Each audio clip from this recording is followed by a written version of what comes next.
Salut les amis et bonne année 2024. Tous mes voeux de santé, de prospérité et de réussite dans tous vos projets. Je fais cette vidéo premièrement pour vous présenter les formations et modèles de documents Word, Excel et PowerPoint. Donc ce que je vous propose, c'est de vous auto-former avec les vidéos que j'ai mis à votre disposition afin d'être capable de personnaliser les modèles de documents qui vous seront offerts.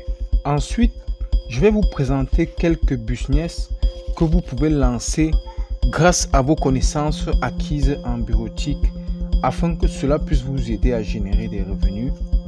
Et enfin, je vous initie à la programmation des applications sur Excel en vous présentant 5 projets que nous avons réalisés qui vont vous permettre de générer des revenus dans votre environnement, mais surtout sur lesquels vous allez vous appuyer pour réaliser vos propres projets. Après le générique, nous allons commencer.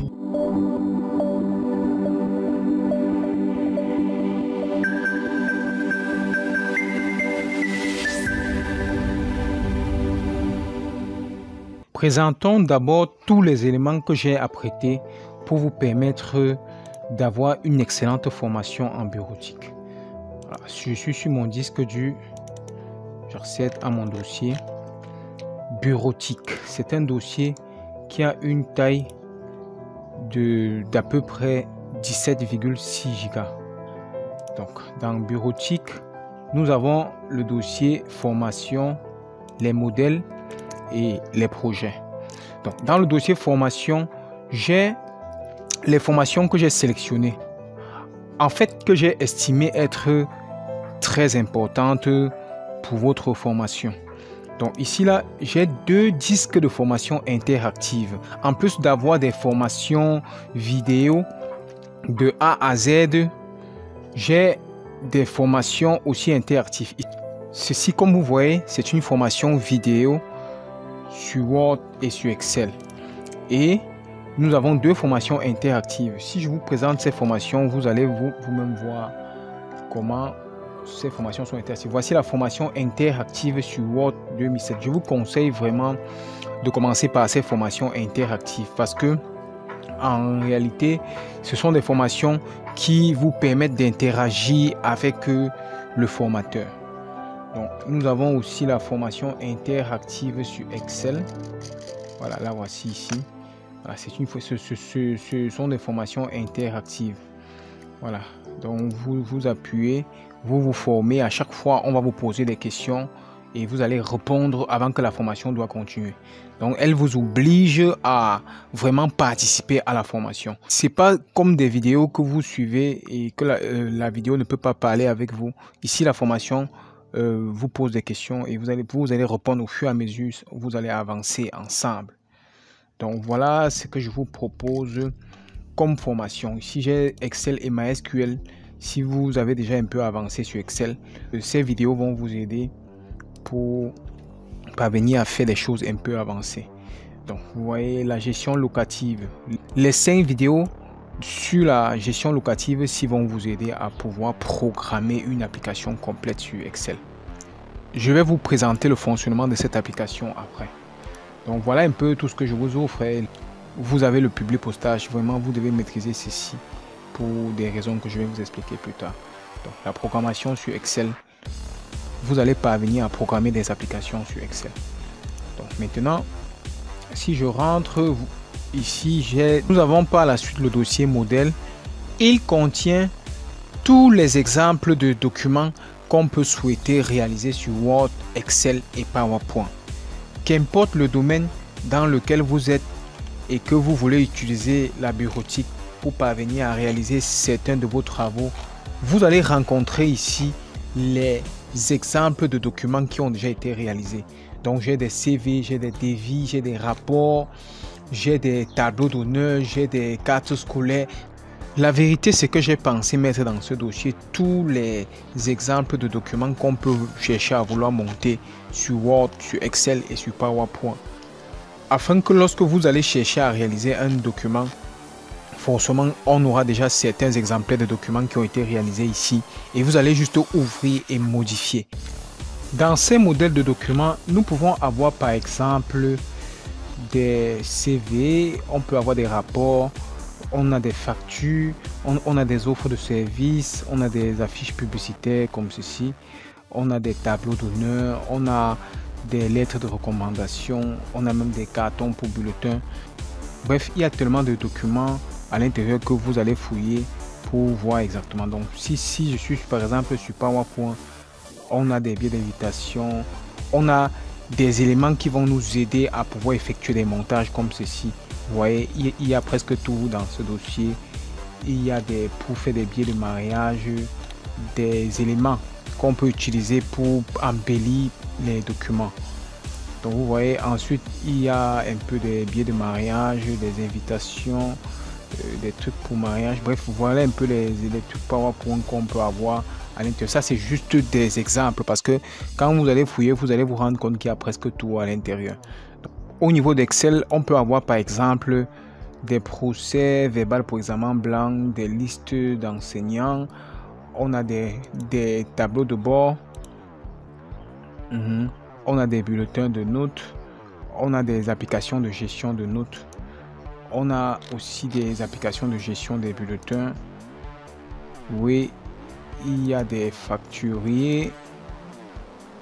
On a même des applications de location de maison, des applications de gestion, les synthèses statistiques pour le censorat. Bref, il y a tout ce que vous pouvez imaginer avoir. Tout ce que vous aurez à faire, c'est simplement de modifier, d'ouvrir. Si vous fouillez bien en fonction de la profession que vous faites, vous allez récupérer les documents que vous avez l'habitude de réaliser et à chaque fois, vous allez seulement modifier ces documents et travailler avec. Après avoir en sa possession tous ces éléments et formations sur la bureautique, posons-nous la question, que pouvons-nous faire de façon concrète afin de pouvoir capitaliser ces connaissances-là en dehors de trouver un boulot de secrétaire ou bien d'ouvrir une boutique de secrétariat? Que pouvons-nous faire comme initiative personnelle qui pourra nous générer des revenus supplémentaires? Nous avons premièrement une application que vous pouvez proposer aux enseignants qui va leur permettre de pouvoir relever leurs notes et obtenir gratuitement leurs statistiques. Donc j'ouvre cette application afin que vous puissiez voir comment il fonctionne. Alors donc est-ce que je vais mettre à jour? Bon, je n'ai pas besoin. Oui. Donc voilà, elle permet à un enseignant de pouvoir simplement remplir les notes séquentielles. Son travail sera de remplir les notes séquentielles et automatiquement les notes trimestrielles seront déduites.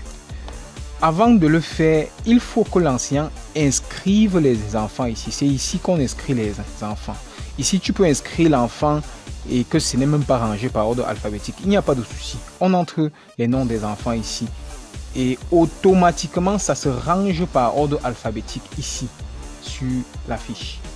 Donc ici, on est sûr que c'est déjà classé par ordre alphabétique. Donc l'enseignant, après avoir rempli les notes de séquence, il vient ici. Il aura déjà au préalable rempli les lignes ici. C'est-à-dire que le nombre de leçons qu'il a prévu de faire pour cette classe, nous sommes en Form 1. La première séquence, j'ai prévu de faire tel nombre de leçons. Ça va faire tel nombre de leçons par trimestre que j'ai prévu de faire, etc. Je remplis d'abord ça. Après que j'ai fini de remplir mes notes, je vais maintenant venir remplir le nombre de leçons que j'ai effectivement fait. C'est-à-dire que ça, c'est le nombre de leçons que j'avais prévu de faire. Est-ce que après je remplis le nombre de leçons que j'ai effectivement fait? Même chose, je vais faire pour pour le nombre de... Ça, c'est pour pouvoir générer la fiche de suivi pédagogique de façon automatique. Donc voilà, il a rempli ses notes. Qu'est-ce que l'application l'offre gratuitement? L'application lui donne gratuitement les deux fichiers. Si vous regardez pour Form 1, j'ai Stat séquence 1, ça c'est pour la Form 1 et j'ai liste de suivi pédagogique séquence 1 aussi. Ça c'est les deux fichiers qui sont générés de façon automatique pour la classe de Form 1. Donc tout un département doit venir mettre leur classe. C'est-à-dire que chaque feuille Excel sera pour une classe d'un département particulier. Actuellement, nous sommes dans le département Computer Science. Donc, quand j'ai rempli mes notes, par exemple de la séquence 1, je viens sur Stat ici. Regardez, pour la Form 1, voilà toute la ligne qui est générée gratuitement. Ça calcule le nombre d'élèves et le nombre de filles, le nombre de garçons, le pourcentage de réussite moyenne générale de la classe, de tout ce qu'on demande généralement à l'enseignant. Après, quand il a sa fiche, il doit pouvoir effectuer toutes ces statistiques-là à base de sa fiche de notes, et qui n'est pas toujours très facile pour l'enseignant. Donc l'application aussi donne ça, offre ça gratuitement. La seule chose que l'enseignant doit faire, c'est remplir les notes sur Excel. Et rappelons que Excel peut être ouvert même avec les téléphones Android. Donc du coup, même s'il a ça dans son téléphone, il peut, quand il lit les feuilles des enfants, il remplit sur la feuille Excel ici, et automatiquement il aura ses statistiques, il pourra fournir sa l'administration, il pourra même imprimer, parce que j'ai déjà mis les en-têtes de l'établissement, j'ai mis de façon à ce que l'ancien va pouvoir imprimer. Donc du coup, ça détermine même le premier de la classe sa moyenne, le dernier de la classe avec sa moyenne. Donc en plus de donner les stats sur les notes des enfants, ça donne aussi les statistiques sur le suivi pédagogique des enfants. Donc cette fiche-ci, pour que le censeur puisse contrôler ton évolution dans tes programmes, etc. Donc voilà aussi le taux d'assiduité des élèves que ça calcule, ça donne automatiquement. En plus de ça que ça génère pour chacune des classes, ça vient aussi au niveau du tableau de bord ici, parce que ça fait la synthèse au niveau du tableau de bord. Regardez le tableau de bord, vous voyez bien, j'ai les liens vers chaque classe. Je peux cliquer ici sur Form 1, je tombe sur la feuille de Form 1, et ensuite voilà Form 1. Qu'est-ce que ça me donne du Form 1? Les taux de réussite pour chacune des séquences, les performances des élèves. Je parle en général de la moyenne générale de la classe pour chaque séquence. Et en fait, je sors maintenant sur le temps. Quand je vais évoluer, la courbe va se tracer en fonction du travail des enfants. Donc ça va me permettre de voir si le travail des enfants évolue dans le temps ou pas, ou ça décroît dans le temps. Vous voyez, voilà. Même chose avec les performances du travail des enfants. Donc maintenant ici, là, j'ai la comparaison filles et garçons. Je sais pour voir si les filles travaillent mieux que les garçons, le nombre de filles qui ont un peu plus passé que les garçons. Ça, c'est le taux de réussite. Maintenant, la moyenne générale, c'est pour voir qui est plus fort que l'autre. Donc maintenant ici, j'ai la courbe de comparaison pour voir si ce qui est au-dessus forcément c'est ce qui est plus fort que l'autre. Donc les garçons ici sont plus forts que... Bon, je vous l'ai dit, les garçons sont plus forts que les filles. Ici aussi, les garçons sont plus forts que les filles. Donc voilà un peu. Et de façon trimestrielle, ça sort aussi la synthèse trimestrielle, taux de réussite, performance. Donc bref, pour avoir une idée du travail des enfants dans une classe, vous avez cette application aussi qui vous permet de pouvoir avoir ça au niveau du tableau de bord, mais aussi au niveau des fiches de stats et de suivi pédagogique. Voilà la première application que je viens de vous présenter qui va vous permettre de pouvoir maîtriser le maximum des formules intéressantes sur Excel. Voilà, les recherches grand V, le comptage, vous allez regarder ces formules-ci et voir comment ça fonctionne. Ça va vous permettre de maîtriser Excel en fait. Ça permet de maîtriser complètement Excel. Et en plus de la maîtrise d'Excel, ça vous introduit l'enregistrement des macros. Parce qu'ici, là, tac, je peux trier. Tu vois, quand j'appuie ici sur ce bouton, j'ai enregistré une macro qui me permet de pouvoir trier les notes des enfants. Ici, là, je peux pouvoir enregistrer les notes des enfants parce que en fait, j'ai un tableau intermédiaire qui fait que je prends ça, j'enregistre là-bas avant de pouvoir effectuer les statistiques dessus afin de pouvoir sauver les notes. Donc, si il appuie sur Save, regardez tout le travail que ça fait. Donc, à la fin de la compréhension de cette feuille Excel, vous allez apprendre à pouvoir enregistrer les macros. J'ai enregistré beaucoup de macros. Si je veux peut-être vider tout, je peux cliquer simplement sur Initialization. Tu vois que ça vide tous les feuilles. C'est une macro que j'ai enregistrée. Voilà, je vais vous présenter par la suite aussi un autre projet que j'ai réalisé qui me permet de pouvoir gérer les examens blancs. Donc, examen blanc, ça, j'ai géré les examens blancs quand j'étais dans mon ancien lycée. Voilà, il y a toutes les classes qui font, il y a toutes les classes d'examen. Je mets juste les en-tête là-bas et les notes des matières doivent être saisies ici. Automatiquement, les moyennes générales de chaque groupe de matières sont calculées de façon automatique avec les rangs moyenne générale. Vous voyez, et automatiquement vous voyez aussi ici que les appréciations sont effectuées de façon automatique. Donc du coup il y a le fait de pouvoir calculer la note coefficient ici, que vous devez voir un peu la formule et comment on fait pour bloquer les cellules, les mises en forme conditionnelle. Vous voyez, le premier en bleu, le dernier est en rouge. Donc ceci est toujours dans le but de vous permettre de pouvoir maîtriser les formules sur Excel, maîtriser comment Excel fonctionne côté utilisateur. Donc voilà un truc que vous pouvez déjà utiliser pour gérer les examens blancs. Donc s'il y a examen blanc dans votre établissement, dès que vous avez la feuille ici, c'est déjà bon. Regardez un peu les résultats de ce que j'ai obtenu. Baccalauréat A4 arabe. Vous voyez, donc ça c'est ce que nous avions imprimé et collé au babia pour que les enfants puissent venir regarder. Regardez comment c'est plus designé et plus joli que ce que nous avons souvent. D'accord, donc voilà ce que je vous propose comme deuxième application de Excel qui peut vraiment vous aider. Maintenant, si vous voulez monter une application qui permet de gérer les notes des enfants, les bulletins de notes, je viens ici. Voilà une application qu'on a utilisée au lycée de Touboro qui permet de gérer les notes des enfants. Je vous présente d'abord déjà le bulletin. Voilà comment le bulletin sort. En fait, c'était au maillot d'Anaï. C'est au maillot d'Anaï qu'on a utilisé cette application aussi. Donc si j'ouvre par exemple une classe, je sais pas au hasard, 6e A. D'accord. Voilà. Donc j'ouvre la classe de 6e A. Comment ça fonctionne? Regardez un peu. Il y a les trimestres, premier trimestre, deuxième trimestre, troisième trimestre. Il y a les bulletins associés à chaque trimestre. Ça, c'est le bulletin premier trimestre, bulletin deuxième trimestre et le tableau d'honneur. Si elle vient dans le trimestre 1, qu'est-ce qu'on fait exactement ici là? Les enseignants, les élèves sont là et les matières sont déjà de l'autre côté là-bas. On remplit simplement les notes des élèves ici. La feuille ici me permet de remplir les notes des élèves. On remplit ici et on met le nom des enseignants sur chacune des matières. On met comme ça parce que en fait ces informations aussi sont liées à la feuille de calcul bulletin. C'est-à-dire que toutes ces informations, regardez par exemple une ligne comme ça. Une ligne, c'est tout ce qui concerne l'enfant. Une ligne comme ça, certaines informations de la ligne vont être venues. On va écrire ces informations là ici sur le bulletin. Donc dès qu'on aura saisi là-bas, automatiquement ces informations là vont venir se positionner au niveau du bulletin ici. Même les infos sur les enseignants que vous avez vu tout à l'heure là, ça va venir se mettre ici. Et les moyens généraux seront calculés automatiquement soit ici, soit de l'autre côté. Ça dépend de là où nous voulons le faire. Donc du coup, la seule chose qui va manquer de faire, c'est pouvoir, quand on aura fini de saisir les notes de l'autre côté, pouvoir lancer l'impression de façon à ce que ça puisse imprimer pour chacune des lignes le bulletin ici. Ça va générer les bulletins de toute la classe. Donc vous voyez, ça va générer les bulletins de toute la classe. Voilà un peu comment fonctionne cette application Excel. Donc du coup vous voyez les calculs qui sont effectués de façon automatique ici seront lus et affichés au niveau du bulletin. Donc voilà une application qui a déjà géré un lycée et qui est faite en Excel.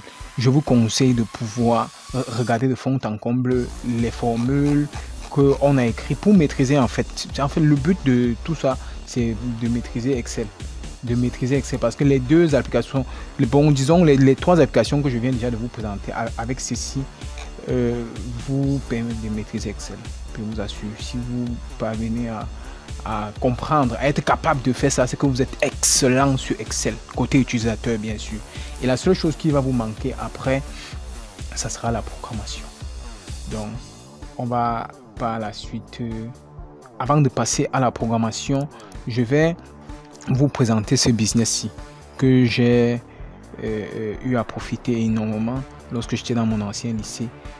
Le proviseur m'a demandé de faire les cartes scolaires informatisées. Et je n'avais jamais fait les cartes scolaires informatisées et j'ai eu du mal un peu à le faire parce que moi j'ai utilisé l'approche selon laquelle j'ai programmé la génération des cartes scolaires informatisées. Donc voilà, il me dit qu'il va me donner 250 francs par carte scolaire. Je me suis dit ok, 250 francs parce que l'ancien proviseur donnait 500 francs. Les 250 francs, voilà comment j'ai géré ça. J'ai écrit un programme Excel basé sur le public postage. Je vous offre ça gratuitement. Qui va lire les informations qui sont dans une feuille Excel comme ceci. Donc du genre, les fichiers Word sont liés à la feuille Excel-ci. C'est-à-dire que ils m'ont fourni des feuilles Excel des classes pour les classes des élèves. c'était sur le format ci, c'était complètement rempli, toutes les lignes étaient remplies. Du coup, voilà ce que moi je fais. Moi, j'ai programmé le public postage qui va lire les informations ici là et mettre 10 sur un format, 10 cartes comme ça sur un format. Donc du coup, j'ai même programmé pour la génération de tous les élèves du lycée. Il y a un dossier que ça lit les photos aussi, ça dépose là-bas. Donc du coup, je n'ai pas souffert. Après que le programme ait écrit, tout ce que tu as à faire, c'est seulement d'ouvrir ton fichier de carte scolaire informatisée. Comme vous voyez, ça fait select étoile from. Ça cherche la source de données. Donc, avant que le fichier ne s'ouvre, il faut que ce soit lié à la source de données. Quand c'est lié à la source de données comme ça, là, les informations sont lues de façon automatique et c'est mis sur Word. Ou mettons un peu non, parce que je n'ai pas la source de données. Voilà, tu vois que c'est mis sur Word. Maintenant, comme le public postage a été fait, vous allez simplement faire un contrôle P pour imprimer tout. Pour imprimer le tout. Et voilà ce que ça va faire. Ça va imprimer les cartes scolaires avec les photos de tous les établissements sans souffrir une seconde. Imaginez un peu que on vous donne 250 000 francs. Et vous partez négocier, on imprime la page en couleur à 100 francs. En gros, à 100 francs. On m'imprime comme ça à 100 francs sur un carton dur. Et même plastifié, coupé. 100 francs, j'ai dépensé 10 000 francs. On m'a donné 250 000. J'ai mis 240 000 dans ma poche. Sans souffrir. Hein. Sans souffrir. Donc, ça veut dire que je n'avais jamais fait un business qui m'a donné autant d'argent sans plus souffrir. Parce que après que j'ai programmé, c'est fini, non? Dès que je fais comme ça, là, je lance juste l'impression. Et c'est même pas moi qui imprime. Je sors en PDF, je balance au gars, il imprime, il arrange, il met dans le carton, il prend et pas déposé au lycée. Je mets 240 000 dans ma main, je lui donne 10 000. Donc, voilà, imaginez la puissance de... Donc, ça dit que si on vous propose même n'importe quel prix pour réaliser les cartes scolaires, vraiment, avec le logiciel que je vous donne sinon, prenez. Vous n'allez pas perdre. Parce qu'en réalité, ça peut vous revenir à 10 francs. La carte scolaire montée, imprimée. Et vous empochez le reste. Parce qu'en réalité, la carte scolaire, c'est 500. La carte scolaire informatisée, c'est 500 francs. Et vous faites à 25 francs, vous avez le reste. Donc voilà ce que je vous propose comme projet pour maîtriser Excel de façon générale.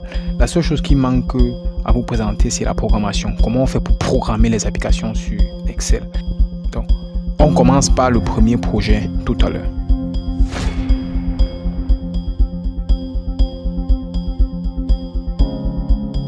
Présentons à présent notre première application Excel programmée en VBA et qui est intitulée Gestion locative. Alors, les vidéos qui ont permis la réalisation de cette application sont dans le dossier formation et dans le dossier Gestion locative. Donc, voici les 5 vidéos que si vous suivez de A à Z, vous allez parvenir à réaliser cette application. Je reviens dans mon dossier de projet.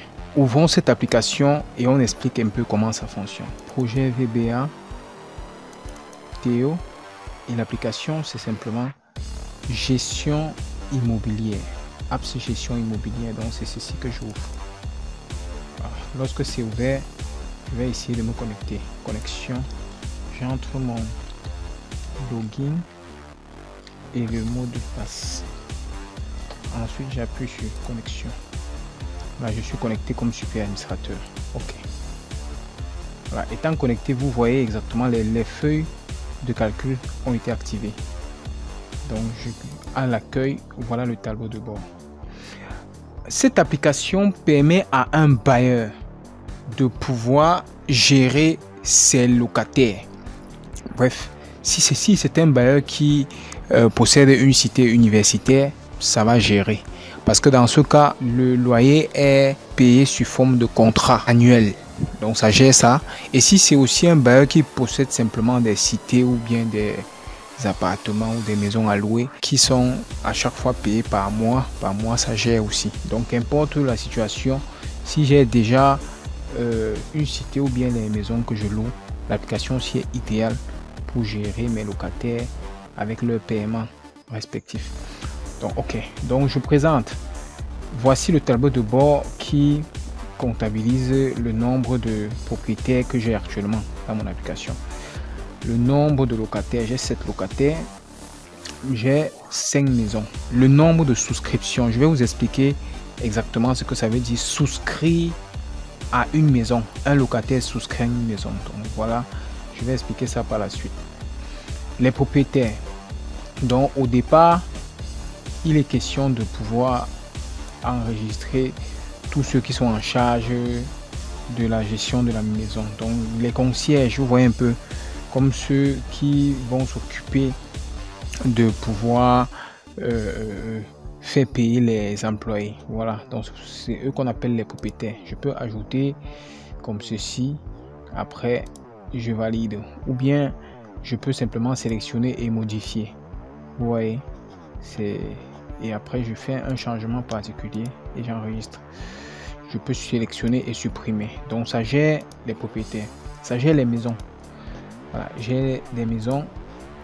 Quand je construis une nouvelle maison, je viens enregistrer ici, ajouter. Je vais entrer qui est le propriétaire de la maison. Ensuite, le nombre de pièces, le prix du loyer de cette maison. Donc vous voyez, je peux enregistrer d'abord comme ça sans connaître et ensuite je viens modifier après. Ça se trouve dans quel pays, quel quartier, la description. Voilà. Est-ce que cette maison est disponible pour être louée ou pas, ou c'est encore en construction? Ça dépend. Je valide. Voilà, donc voilà un peu ça. Je peux vouloir à un moment donné, quand la maison a fini d'être construite, je viens maintenant modifier le statut de la maison, ou bien je modifie le nombre de pièces si on a modifié le plan de la maison. Voilà, donc voilà un peu comment ça fonctionne. Ou bien si une maison a été détruite, ou bien que je décide de ne plus la louer, ou bien ça devient une maison d'habitation, je peux supprimer ici pour que ça ne fasse même plus partie des maisons que je veux mettre en location. Donc voilà, ça gère les maisons simplement comme vous voyez là. Maintenant les locataires, quand quelqu'un vient pour dire oui je veux peut-être ça, c'est dans le cas où je veux modifier une information du locataire en question, ou bien que j'ajoute un nouveau locataire. Tu t'appelles comment, ton mot, je vais t'appeler souvent comment, je peux t'écrire comment, et ton lieu, c'est où, ton lieu de naissance, ou bien des informations sur toi, tu décris ici.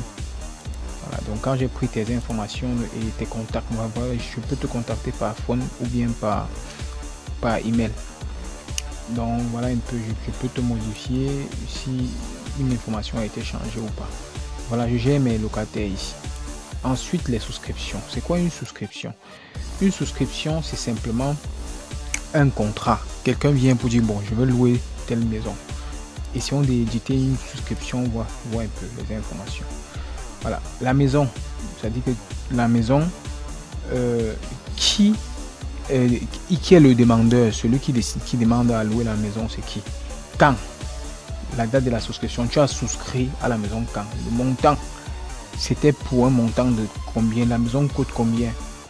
Et c'est combien de pièces en fait? Bon, le nombre de mois. Du coup, ici, lors de la souscription, on peut décider d'entrer 12 mois, par exemple. Ça, c'est dans le cas où un étudiant vient louer toute une cité universitaire et ça va donner le montant total ici. Ça va calculer de façon automatique. Vous voyez, ici est grisé dans la mesure parce que quand tu choisis la maison, automatiquement, ça change le montant qu'on avait déjà préenregistré, comme vous connaissez là. Du coup, tu souscris pour un certain nombre de temps, tu avances combien, il reste combien, et voilà la date de souscription et la date du début de paiement. Ça, c'est pour suivre vraiment le paiement parce que tu peux avancer l'argent et après tu viens finir. On va venir éditer et modifier. Donc voilà ce que ça veut dire souscrire à une maison. Donc c'est un peu ça. Et ensuite, voilà, je peux ajouter une souscription. Si un locataire arrive là, je peux, ou bien que je sélectionne une souscription et je vais imprimer pour que ça fasse partie du contrat, non? Donc du coup, voilà le contrat que je vais remettre à chacun. C'est pour protéger chaque partie en fait. Si tu as souscrit, tu as dit que tu as signé et tu peux avoir des difficultés si tu ne respectes pas tes engagements. Donc voilà tout ce qui concerne les souscriptions. Maintenant les paiements, j'ai souscrit. Maintenant pour les paiements, je modifie un paiement et on voit. gérer chaque mois. En fait, les souscriptions, c'est quand je gère sous forme de contrat. Les contrats de location annuelle ou bien pour 3 mois. Donc, ce n'est pas par mois. Or, les paiements, c'est dans le cas où à la fin du mois, tu viens payer. Après la fin du mois qui suit, tu payes. Donc, il faut bien faire la différence entre souscription. Ça, c'est dans le cas où on paye sous forme de plusieurs mois. Ici, c'est quand on paye mois par mois. Vous voyez, non? Donc, du coup, ça, c'est quand tu payes mois par mois. J'ai payé le salaire, la location de tel mois. Après, je paye pour septembre. Après, je paye pour octobre, etc. Chaque fois, chaque mois, on va venir. Quand tu auras payé, on va enregistrer comme ça. Et ensuite, quand on aura fini d'enregistrer, on pourra t'imprimer le reçu de paiement de ce mois-là. Ça c'est pour ce mois. Pour le mois de juillet, tu as effectivement payé et tout.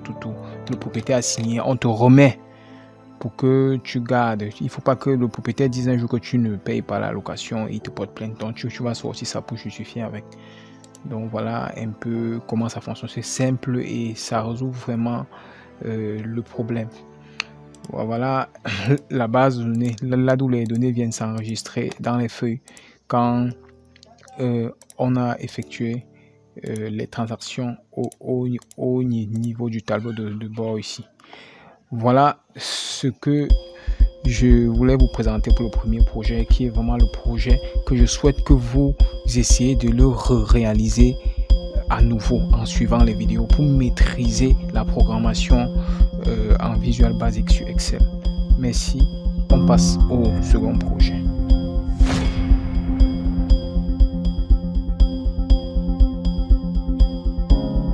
Présentons à présent une application permettant de gérer une association selon l'approche Bamileke, développée toujours avec le Visual Basic sur Excel. Donc ici, je vais entrer dans le dossier gestion association. J'ouvre l'une des applications ici. Voilà. Lorsque c'est ouvert, je vais me connecter comme d'habitude.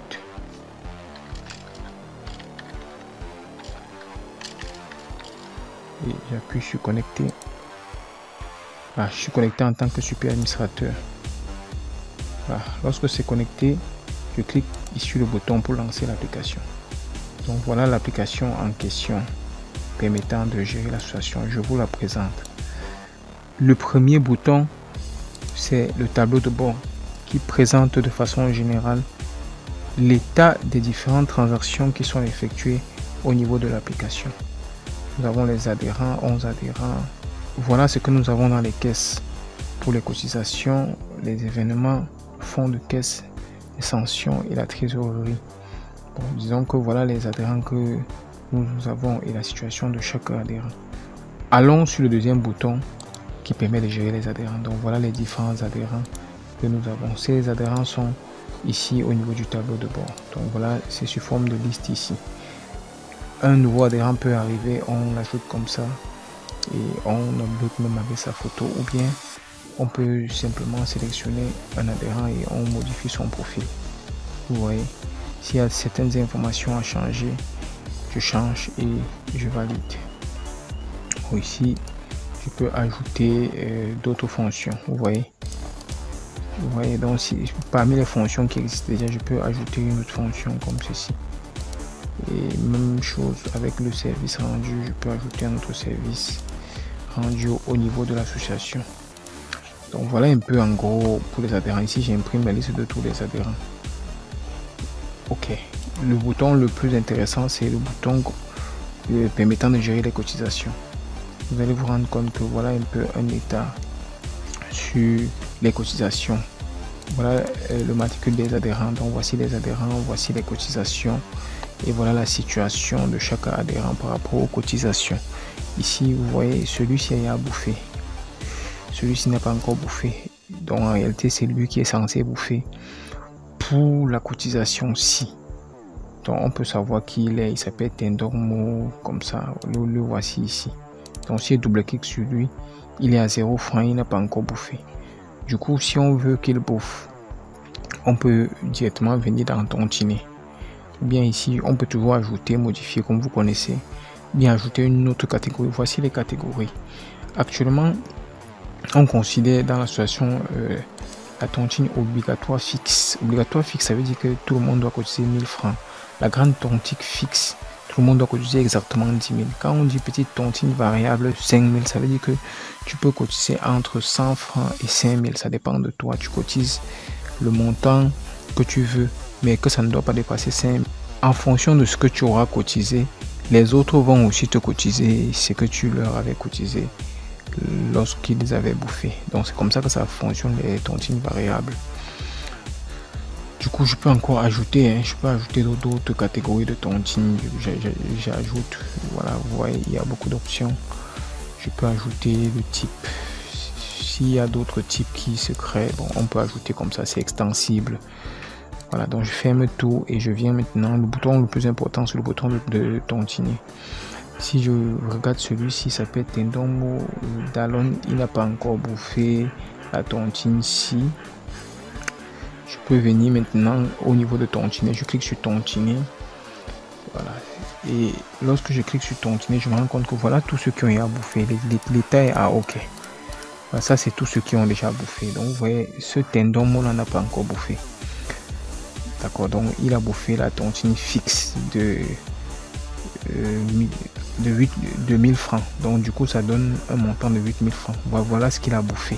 Voilà la date à laquelle il a bouffé. Donc si le jour de la tontine arrive, j'appuie juste sur le bouton ajouter. Dans ajouter, je dis bon ok, on est en train d'effectuer quelle tontine? C'est une tontine obligatoire ou bien c'est la petite tontine? Bon, je suppose que c'est la petite tontine variable par exemple. Et maintenant, qui bouffe aujourd'hui? Si il prend Tendommo là, il bouffe la petite tontine variable aujourd'hui. Et lorsque c'est fait, je vais aussi toujours choisir petite tontine variable ici. Ça va me montrer tous ceux qui se sont inscrits à cette tontine là. Maintenant, alors, lorsque je vais lire, je lis le nom de celui-ci, du premier adhérent qui s'est inscrit à la tontine. Lorsqu'il vient donner l'argent, bon, en fait, je vois exactement, est-ce que c'est quelqu'un qui avait déjà bouffé? Dans cette tontine, il y a 3 personnes qui n'ont pas encore bouffé et une personne qui a bouffé. Donc, du coup, je lis le nom, j'ajoute. S'il donne l'argent, j'ajoute. Comme ça, vous voyez, j'ajoute 5000 francs. S'il donne 5000 francs, j'ajoute 5000 francs. Je clique dessus. Lorsque il a donné l'argent, j'ajoute. Il donne l'argent, j'ajoute. Il donne l'argent, j'ajoute. C'est comme ça que ça se passe. Lorsque tout le monde a donné comme ça, je peux décider maintenant de dire ok, ça va. Ça veut dire que ça donne un montant de 20 000 francs qui est perçu. Et tu vois l'état de la tontine est à ok, voilà la date à laquelle la tontine s'effectue. Donc, Tendommo Dallon s'il va bouffer 20 000 francs. Donc, je clique appuie sur enregistrer. Est-ce que je veux vraiment enregistrer? Oui, j'enregistre. Enregistrement avec succès. Si je viens dans la liste, tac, voici les 20 000 francs qu'elle a bouffé. Ça tontine à ok, et voilà tous ceux qui viennent de cotiser. Donc voilà comment ça fonctionne, les cotisations. Donc du coup, ça va entrer dans le rapport et tout ce que vous connaissez. Bon, à un moment donné, s'il y a eu une erreur quelque part, je modifie simplement le montant et je enregistre. Ou bien de ce côté-ci, si c'est pas exactement ça, je peux modifier. Ça avait donné 20 000 et tout. Je modifie ce que je peux modifier et je réenregistre. Voilà, donc voilà comment cela se passe avec les tontines et les cotisations. Je viens sur les événements. Les événements, quand il y a un voix bébé ou quoi que ce soit, on peut toujours décider de cotiser une certaine somme. Donc voilà les différents événements qu'on peut avoir. Et on peut enregistrer un nouveau événement et on met le montant de l'événement. Vous voyez un peu comment ça fonctionne. Le fonds de caisse. Le fonds de caisse, est-ce que tout le monde est en règle avec son fonds de caisse? Et en fonction des événements et de tous les agents qu'on a coupés, le fonds de caisse va être décrémenté. Et à un moment donné, il faut renfouler le fonds de caisse afin que le fonds de caisse ne soit pas inférieur au montant que la réunion a fixé. Voilà, les sanctions. Quand il y a sanction, ça va aussi agir un peu sur le fonds de caisse. On te sanctionne pour un motif précis, ça va décrémenter le montant d'argent qu'on a déjà préenregistré. Donc, je peux ajouter un nouveau type de sanction avec le montant associé à cette sanction-là. Et voilà, les motifs sont extensibles. Je peux ajouter d'autres motifs. Et voilà un peu comment cela fonctionne avec les sanctions. Le rapport de la réunion, à chaque fois qu'il y a réunion, à un moment donné, on peut décider de sortir le rapport. Donc, ici, là, ça c'est dans le cas où on peut ajouter le rapport à la liste, ou bien je peux décider d'imprimer le rapport de la science. Voilà un peu. Le rapport de la science sera un peu comme ça. Tout ce qu'on a tontiné aujourd'hui, tout ce qui est sorti, tout ce qui est entré, qui était le président. Bon, ça fait le rapport de toutes les entrées et les sorties qui se sont passées dans la science du jour. Bon, maintenant, la gestion du programme et tout, vous voyez, bon, on peut tout imprimer. On peut imprimer pour voir exactement le programme du rapport de la réunion. Bref, ça synthétise un peu tout ce qui a eu à se passer. Donc voilà un peu en gros l'application qui permet plus ou moins de gérer une tontine selon l'approche Bamileke. Merci de m'avoir suivi. À la prochaine application.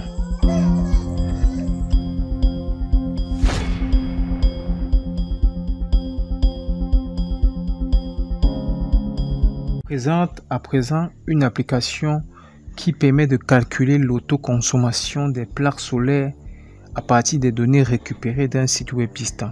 Notons que Excel est un logiciel permettant d'effectuer l'analyse des données et nous utilisons le Visual Basic pour permettre de pouvoir afficher les données provenant de ces analyses-là sur une interface conviviale qui est facilement compréhensible par l'utilisateur. Donc nous allons montrer dans le cadre de ce projet comment est-ce que on peut analyser les données et afficher ces données sur une interface qui est facilement compréhensible. Donc on se connecte comme d'habitude.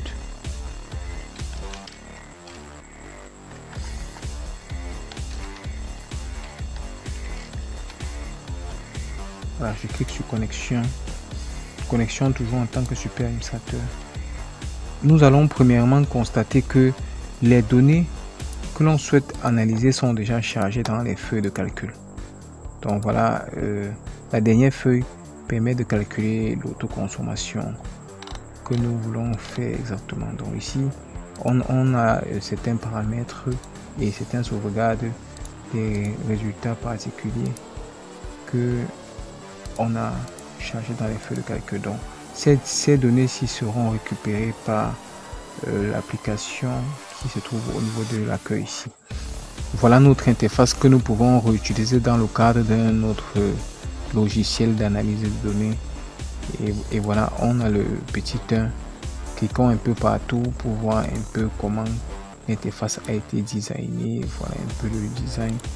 Autoconsommation, plaque solaire. Donc vous voyez, c'est vraiment bien designé. Donc je clique juste pour que vous puissiez voir exactement le design. Ici je clique aussi ici, je clique sur le premier. Vous voyez, il y a les boutons, il y a les boutons qui permettent de récupérer les paramètres qui seront envoyés au site web distant afin de pouvoir récupérer les réponses que ce site web a analysées et affichées. Donc voilà un peu les interfaces. Je peux venir ici au niveau du besoin, c'est toujours presque les mêmes interfaces. Donc ça veut dire que moi, mon problème, c'est de vous montrer comment vous pouvez réutiliser ces interfaces dans le cadre d'une autre application. Vous voyez, c'est vraiment bien designé. Donc pour moi, ce qui m'intéresse là ici dans ce projet, c'est que si un jour j'ai une application qui nécessite l'analyse des données, je vais utiliser cette interface pour pouvoir manager les données d'entrée et les données de sortie. Et derrière, il y aura les feuilles qui contiennent les données qui ont été analysées.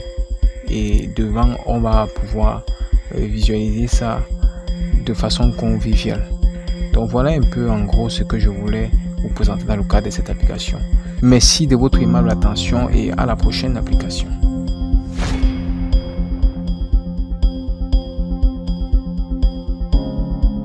Je vous présente dans cette quatrième application réalisée avec le Visual Basic sur Excel, une application permettant de gérer les stocks.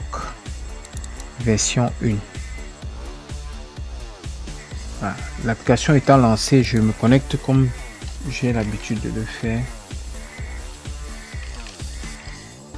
J'appuie sur le bouton connexion. Toujours comme super administrateur, j'ai les feuilles de calcul qui se sont activées. Voici la page d'accueil de notre application. Je peux gérer les ventes, donc je peux vendre en fait. Voilà un peu tout ce qu'on a vendu déjà et voilà le montant de la vente, la quantité vendue. Donc pour effectuer une vente, j'appuie simplement sur ajouter, je choisis l'article. Dans le choix de l'article ici, je peux faire une recherche. Si les articles sont très nombreux ici, je peux faire une recherche par libellé d'articles. Donc je veux simplement acheter peut-être le Zuma. Vous voyez comment ça me trie déjà Zuma Revenger, Zuma 4. Donc si je veux vendre Zuma, je choisis l'article. Donc j'ai choisi Zuma. Vous voyez, ça vient se mettre ici. Ça met automatiquement le prix. La quantité, je vais vendre pour combien de pièces? Je vais vendre 4 pièces. Vous voyez que ça se calcule automatiquement. Et voilà le stock. Il y a 80 en stock. Et vous voyez, c'est facile. J'ajoute à la liste. J'effectue le choix. Je vais encore acheter par exemple quoi? Le scrap. Oui, je valide le scrap. Coûte 3500. Je veux 2 scraps. Ou bien je veux 6 scraps. Ou bien 4. Je choisis 4. Vous voyez, ça se calcule automatiquement. J'ajoute à la liste. Voilà un peu ce que je veux acheter. Vous voyez. Et si je suis d'accord avec tout ce que je veux acheter là, je valide simplement. Est-ce que je veux valider? Oui, je valide. Tac, j'ai validé. Donc automatiquement, je vais me rendre compte que ce que j'ai vendu, ça doit automatiquement s'incrémenter au niveau des quantités ici. Et vous voyez, j'ai acheté le scrap, j'ai acheté, ça fait au total 9 scraps vendus.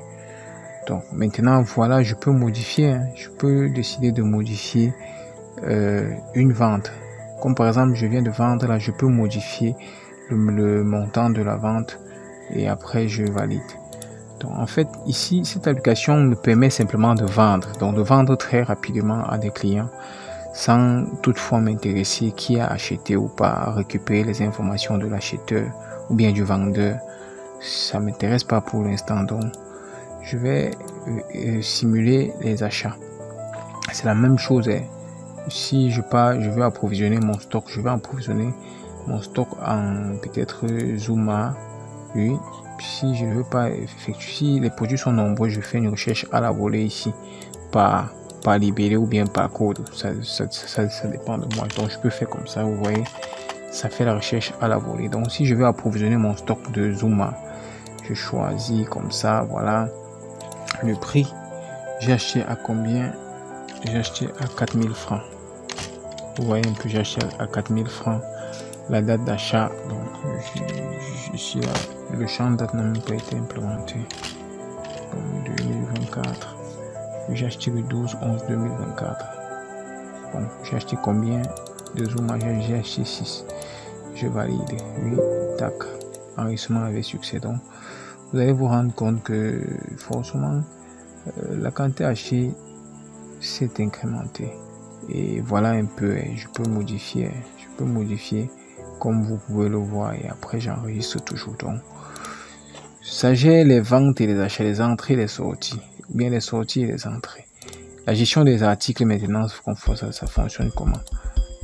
Si je peux entrer le code de l'article, le prix de vente, donc ça c'est dans le cas où je vais enregistrer les nouveaux articles. Ici on enregistre les nouveaux articles ici et là-bas on effectue des ventes et des achats sur les articles. Donc voilà en gros comment fonctionne cette application. Elle permet de gérer de façon très minimale le stock sans trop se casser. On veut juste savoir ce qui est entré, ce qui est sorti. Et on enregistre les articles sur lesquels on va effectuer les entrées et les sorties. Donc, je vous présente l'application complète de gestion des stocks dans la vidéo suivante. Merci de votre aimable attention.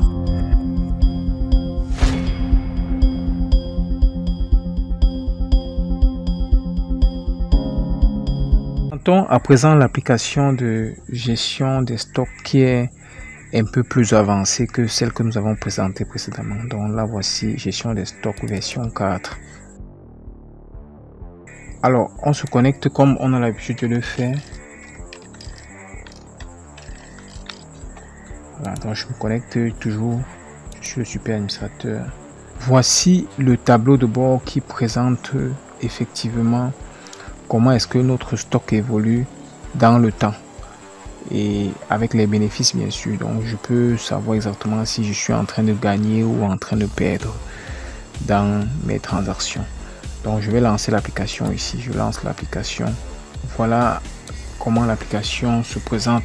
Elle est un peu plus designée que ce qu'on a vu précédemment. Donc vous voyez, il y a un tableau de bord qui me permet de pouvoir voir exactement l'état, ma situation, mon bénéfice, mon chiffre d'affaires, mes dépenses, mes entrées, le nombre de clients, de fournisseurs. Ici là on gère maintenant les clients et les fournisseurs, alors que dans la version précédente on gérait juste ce qui est entré, ce qui est sorti. On n'a pas besoin de savoir qui vient acheter ou bien qui a vendu.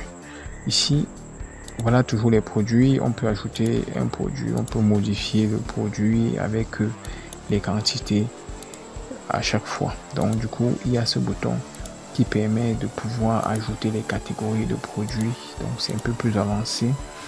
On fait tout comme ça et après on enregistre. Il n'y a pas de souci, ça marche très bien. On peut ajouter un nouveau produit avec la TVA, les prix unitaires de vente, les prix unitaires d'achat. J'ai acheté à ça, je compte vendre à ça. Je peux vendre à plus ou à moins, ça dépend. Lors de la vente, ça va être paramétré. Ensuite, maintenant, je veux acheter. Si je veux acheter, forcément, lors de l'achat, il faut que je spécifie qui m'a vendu. Vous voyez, ici, on gère les fournisseurs. Ici, on gère les catégories de vente. Donc, voilà comment je peux faire. Et ensuite, j'enregistre l'approvisionnement de mon stock. Je vais bien sûr entrer les quantités et les prix d'achat comme vous pouvez connaître là. Donc je vous présente juste le nouveau design. Donc voilà les achats, les ventes. Alors maintenant les ventes, ça se passe exactement presque de la même façon que les achats. Ici on va maintenant essayer de gérer les clients qui a acheté. Voilà, donc je fais la recherche sur l'appareil et je vais entrer ce que je vends, la quantité, etc. À chaque fois, je peux ajouter à la liste et je mets la quantité. J'achète ça, tac, combien d'articles? 5 pièces. J'enregistre, vous voyez, c'est très bien, ça marche super bien. Après, j'enregistre tranquillement. Voilà, voilà. Ça enregistre vraiment tout ce que le gars a acheté. Donc du coup vous voyez un peu quand on sélectionne ici peut-être une vente, ça affiche exactement tout ce que le gars avait acheté dans sa vente, c'est-à-dire le contenu de toute sa vente. C'est magique vraiment. Voilà, c'est bien. Ce sont des interfaces à réutiliser dans le cadre de d'autres applications. Donc voilà, maintenant ici je gère qui est les clients et les fournisseurs. Je peux ajouter c'est un client ou c'est un fournisseur. Voilà, j'entre son nom, son prénom, j'entre les informations. C'est super. Donc je peux éditer le fournisseur. Regardez comment c'est vraiment bien conçu. Le paramétrage, paramétrer d'autres trucs. Comment je vais préfixer mes ceci. Est-ce que je souhaite automatiser les produits? En fait c'est facile à utiliser. Les produits, j'achète qui m'a vendu, je vends qui a acheté. J'enregistre, je le préenregistre ici avant. Voilà comment ça fonctionne. Donc, je pense que ce sont des interfaces qu'on doit leur utiliser dans le cadre de d'autres projets. J'ai oublié de vous présenter comment la facture se présente. Donc voilà, la facture est parfaitement bien designée dans cette application. Lorsque j'ai vendu, je peux aller imprimer la facture. Voilà un peu comment la facture se présente lorsqu'on effectue soit une vente ou bien un achat. Donc vous allez avoir le temps de pouvoir bien simuler le fonctionnement de l'application. Ces interfaces doivent être réutilisées dans le cadre de d'autres applications développées avec le Visual Basic sur Excel. Donc en gros, voilà tout ce que j'avais à vous présenter. Merci de votre aimable attention et bonne chance pour la suite.